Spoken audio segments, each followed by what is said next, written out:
In this module, you will learn about post-glacial features. These are features created and left behind by glaciers. They make the landscape more interesting by creating lakes, hills, and mountains. Kettle lakes are a type of glacial lake formed when a chunk of ice breaks off of the glacier and slowly melts in place.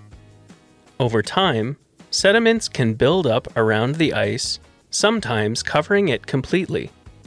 Once the ice has fully melted, a lake is left behind.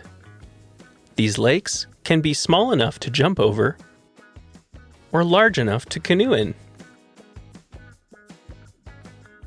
An example of a kettle lake is Swan Lake in Victoria, BC, Canada. During the last glaciation, Victoria as we know it was covered in ice. As the ice moved over the landscape, a chunk broke off and sat where Swan Lake is today. Another feature we saw were roches moutonnées, which are lumps of bedrock that a sliding glacier carves smooth on one side and leaves steep and craggy on the other. They can be a small part of a mountain, or even a mountain on its own. An example of a large roche moutonnées is Picols, also known as Mount Douglas, in Victoria, BC, Canada. The last feature we will look at is the moraine.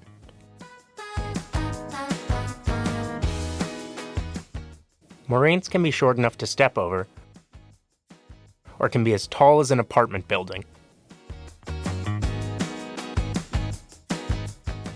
Moraines are formed as a result of the glacier carrying broken pieces of rock on, in, and under the ice.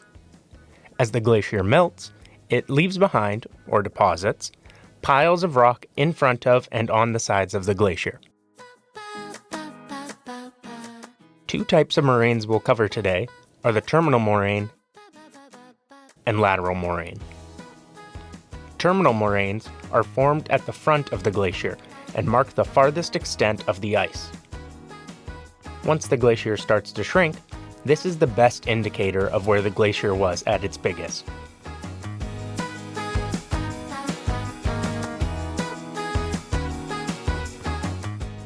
Lateral moraines are formed along the sides of the glacier as it moves, forming rocky slopes on each side of the valley.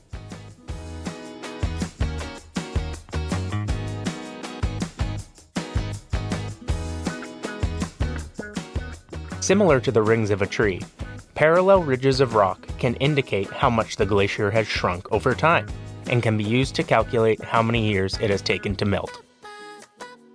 Thank you for joining us on this exploration of post-glacial features.